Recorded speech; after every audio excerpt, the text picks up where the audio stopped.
At my sister's wedding, something happened that I'll never forget. Her new father-in-law walked right past me like I was invisible. No hello, no nod, nothing. He looked at me and saw someone who didn't matter. What he didn't know was that I'd been trying to buy my company for months. My name is Marcus, and this is the story of how being underestimated became my greatest strength. It all started when I was in college. I got a phone call that changed everything. My academic advisor's voice was shaky when he told me the news. My dad had died in an accident. Just like that, my world fell apart. I was 22 and dealing with final exams. My younger sister Emma was 17, about to graduate high school. Our mom had left us years earlier to start a new life somewhere else. So it was just the two of us now. The funeral passed in a blur. What came next hit us like a truck. Dad had been struggling financially, but he never told us. There were loans, unpaid bills, and business debts everywhere. The creditors took our house, our car, and everything else we owned. All we had left were the clothes in my college suitcase. My scholarship covered school, but we needed money for rent, food, and Emma's education. I remember sitting on the floor with her that first night. She was crying, and I realized something scary. No one else was coming to help us. I was all she had. So I made a promise to myself. I would finish school, get a job, and keep us going no matter what.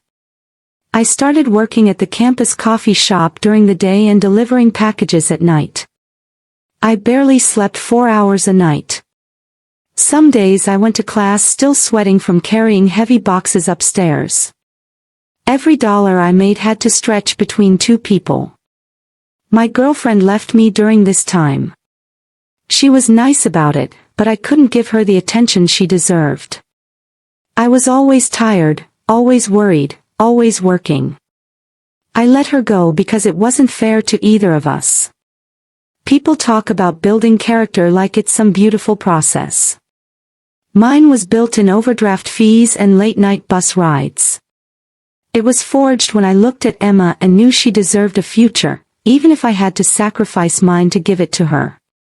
After graduation, there was no celebration.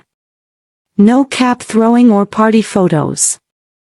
Just a quiet moment and a job offer at a mid-sized company doing data work. It wasn't exciting, but it paid the bills. That was enough. We moved into a small one-bedroom apartment. Emma got the bedroom, and I slept on the couch. She started community college while I worked with spreadsheets and client calls all day. Every night, I cooked dinner for us, even if it was just rice and eggs. On weekends, I tried to catch up on sleep.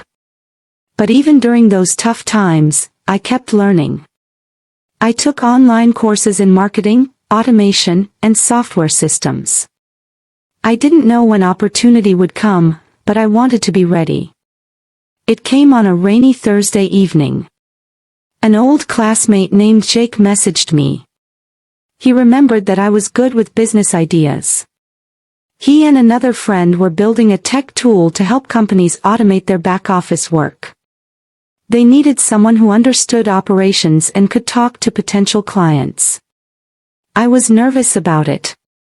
It sounded risky, but it also sounded alive. I hadn't felt alive in years. So I said yes. My life split in two. From 8 to 5, I wore business clothes and answered to managers. From 7 at night until 2 in the morning, I lived in code, charts, and presentation slides with Jake. We worked out of coffee shops and borrowed computer server space. Some nights I fell asleep with my laptop still open on my chest. Money was tight, and we argued sometimes. One of our partners quit after 6 months of barely making any money. Jake and I stayed, barely hanging on. Then everything changed. A big company tried our tool and cut their processing time by 40%. They told 3 other companies about us. Suddenly, we had demo meetings booked, our email was flooded, and we could barely keep up with all the feedback. A review on a major tech website brought us our first real wave of interested customers. But even then, I didn't quit my day job. I'd learned too early how quickly everything could fall apart. I saved every penny I could. I handled customer service, billing, and system problems during lunch breaks and late nights. Jake became the public face of our company. He worked conferences, smiled for cameras, and gave talks. I was the person behind the scenes, and I liked it that way. While others chased job titles and social media fame, I chased something different. Peace of mind. A life where Emma didn't have to worry about money at the grocery store.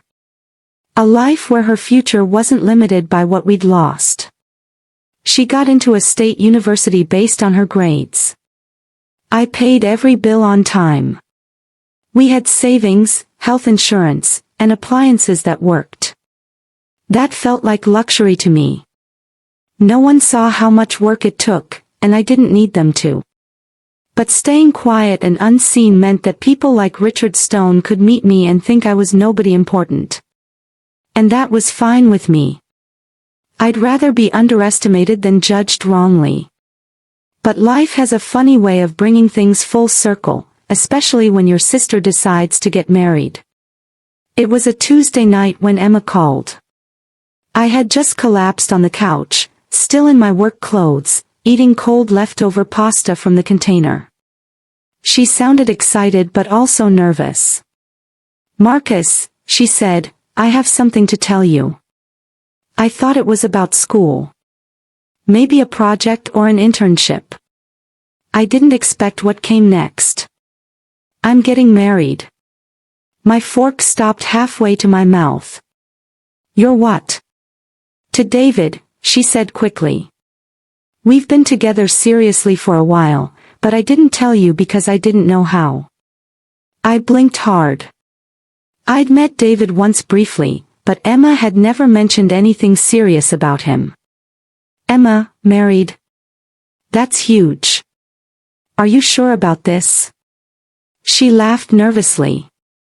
"I'm more than sure. I'm happy. I just needed to tell you before we went further. He wants to meet you." That got my attention. Anyone who wanted to marry my sister had better want to meet me. I wasn't just her brother. I was the one who stayed. I'd been her parent, tutor, emergency contact, and friend. If someone wanted to step into her life now, I needed to look him in the eye and see what kind of person he was. We arranged to meet that Friday for dinner. Nothing fancy, just casual. I offered to cook at our place. I remember opening the door and seeing David standing there with flowers and a bottle of wine, wearing a smile that tried a little too hard. Something about him seemed familiar. We talked over dinner. He was polite, well-spoken, and clearly loved my sister. But there was something about his last name that bothered me. "Stone," I said out loud, thinking about it. "Any relation to Richard Stone?" He paused for just a second too long. "He's my father." That's when everything clicked. Richard Stone was one of our biggest business clients. Not only that, he'd been actively trying to buy our company for months. His emails always sounded like he was doing us a favor by showing interest. He was a businessman through and through. Expensive suits, sharp tone, and a reputation for crushing partnerships just to own what was left. He was always mentioned in industry blogs and news. He wasn't evil, just dismissive and transactional. He treated everything like a business deal. And now here I was, sitting across from his son. I kept my face calm and my voice normal. I didn't mention the company or bring up business at all. This was about Emma. If David was a good person, I'd find a way to make peace with everything else. Later that night, Emma pulled me aside in the kitchen. You got quiet for a while there. Is everything okay? I nodded. I'm just surprised. You really love him, don't you? I do, she said. He's not like his father, Marcus. He's kind and stable. He listens to me. I studied her face. She wasn't begging me to approve. She was glowing with happiness. And Emma never glowed easily. Okay, I said finally. Then I support you. Weeks went by, and wedding planning took over her life. I helped where I could but stayed away from most of the family events until the big meet and greet dinner. It was held at an expensive country club with white tablecloths and waiters in black vests. Emma asked me to come, and I said yes, more for her than for them. I met Richard face to face that day. The moment I walked into the room, his eyes found me. He looked me up and down quickly, checking out my shoes, suit, and posture before looking away. When we were introduced, he offered a weak handshake and said, "Oh, you're just her brother. I thought her father would be here." I stared at him. Our father died a long time ago.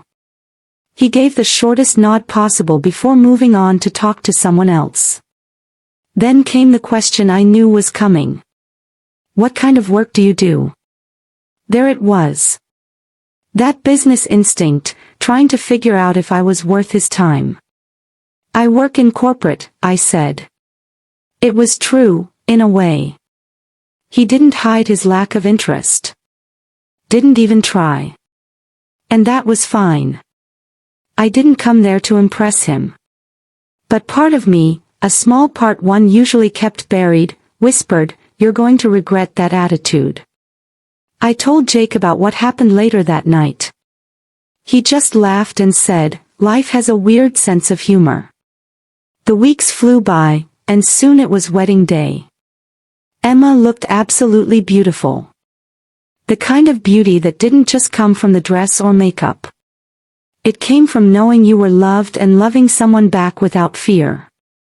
She held my hand before walking down the aisle and whispered, "Thank you for everything." I just smiled back at her. At the reception, I stayed out of the spotlight, talking quietly with guests. Then I saw Richard approach with two other men. He walked right past me again, didn't even pause. It was deliberate and calculated, and I felt nothing. Nothing but quiet certainty. He still didn't know who I really was. But he was about to find out. I wasn't planning to give a speech. There was no note in the program, no plan for a brother of the bride speech. I'd already done my part.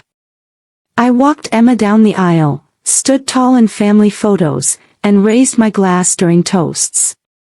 That was enough. But someone must have added my name to the speaker list. A member of the catering staff tapped me on the shoulder and said, "You're next." 2 minutes. I blinked, confused. Next for what? She pointed toward the stage. Speech. The microphone is ready. I could have said no. Maybe I should have. But something in me, some mix of tiredness, pride, and memory, told me not to. This was my sister's wedding. The person closest to a daughter I'd ever had was starting a new life. And the room still didn't know who I was. So I stood up, straightened my jacket, and walked to the front of the room. "Good evening," I began, my voice steady. "My name is Marcus, and I'm Emma's brother."